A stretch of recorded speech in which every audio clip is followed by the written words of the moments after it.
So my challenge or my problem to solve was challenge number 4, and I'll read it briefly. A tower consisting of 60 golden discs stacked with the largest disc on the bottom and the rest stacked on top in ever descending sizes. So we've got a pyramid shape. So according to ancient legend from India, temple priests were assigned the task of transferring the discs to either of two vacant poles, using the fewest possible moves according to the following rules. Only one disc could be moved at a time, and no disc can rest on a smaller disc, so there can't be an inversion of the pyramid shape. And then in some legends, it said that the world would end when the priests finished the task. So, and then the question from that was, how long would it take to move all the discs if a priest moved a disc a second? So I was immediately reminded of the 1 grain of rice. I think that was I don't think that was a seminar. I think that was actually an exploration from earlier in the semester, and I thought that they were very similar because of that setup. So the way that I originally solved this was I broke it down because I thought there's really no way I can positively represent 64 discs. It's just not. So starting with 1 cup, you just move it once, and that's that completed. Going to 2 cups,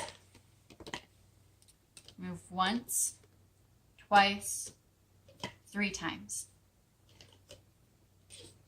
3 cups, oops, this helps if we start them all together. Once, 2, 3, 4, 5, 6, 7. So this is with 4 cups. 1, 2, 3, 4, 5,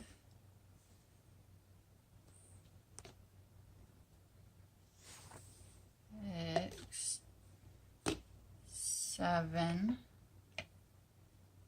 8, 9, 10,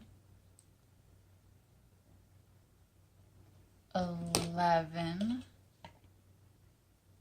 12, 13, 14, 15. 1, 2, 3, 4, 5, 6, 7, 8, 9, 10, 11, 12, 13, 14, 15, 16.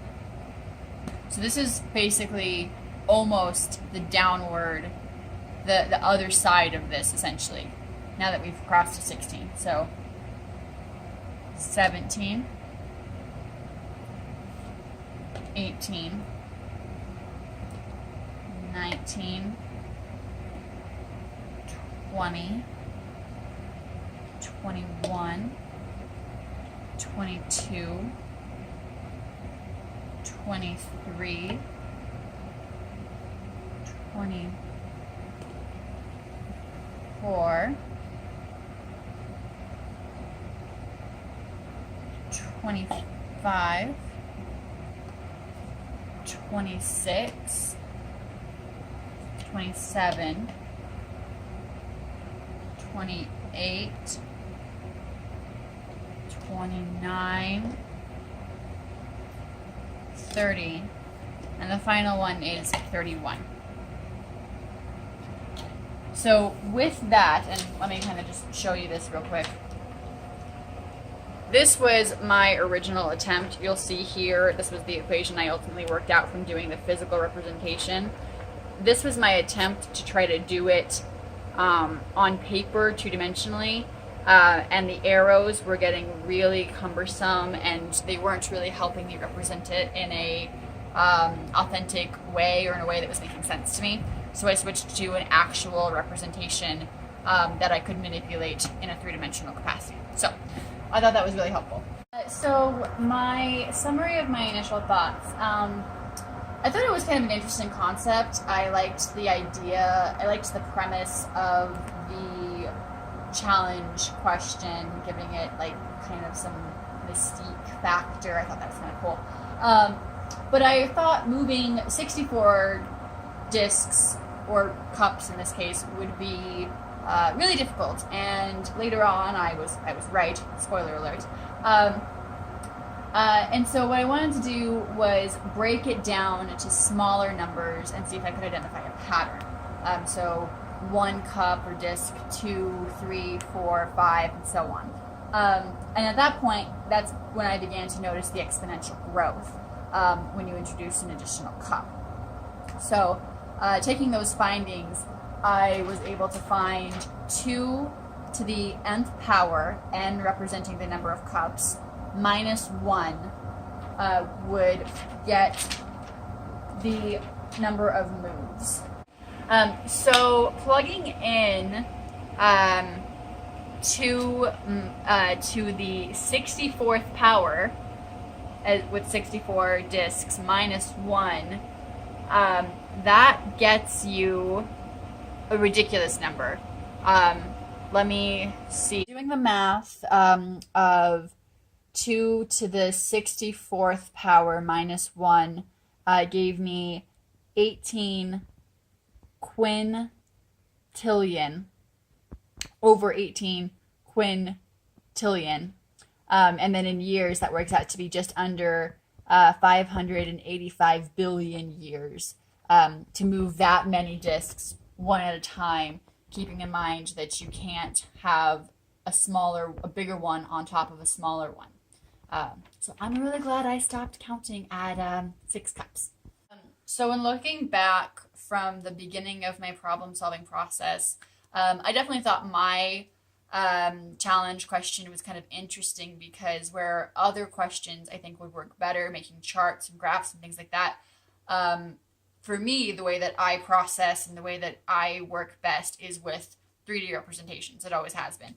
In fact, that paint cube challenge was particularly difficult for me because I didn't have any cubes available. So doing it this way was really helpful to me. But definitely for me, the easiest way to do this by far was to start with a smaller number of discs, starting with 1 and then going up, but kind of stopping at a reasonable number 2, because with the exponential growth, I mean, by the time you have 6 cups, you're already at, with 6, it would be, hold on, formula time. So 2 to the 6th power, 64 minus 1. So, obviously replicating it and doing 63 steps for 6 cups or discs would be a lot of time. So finding that formula was really important. One thing I thought would be kind of cool is if you introduced another plate. I've got one off camera there. And I actually did that, but I couldn't find a reliable pattern. I know that the growth would still be somewhat exponential, but it didn't have that clear pattern that 3 plates had. So I would be curious about that. I also do wonder what other ways there would be to solve this that we haven't really gotten into yet, or that I hadn't really thought of. This just was the easiest and most immediate way that I thought of to do it. And it does seem to work. At least, from, well, really 0 cups, obviously, but from 1 to 6 cups, that holds true with the physical representation as well as the formula. So I thought it was very interesting. And I think it would be a really interesting thing to do with kids, especially something like this, or with those children's like rainbow donut colored discs that you put on to help them, with their motor function. I think it'd be really interesting for kids to do something like that, because again, it reinforces that idea of exponential growth in a way that I don't think is necessarily intuitive to me until I see it physically represented. So, yeah. Oh, and also, really appreciate you bearing with me. I don't think I've done a video assignment since maybe 5th grade. So, sorry in advance.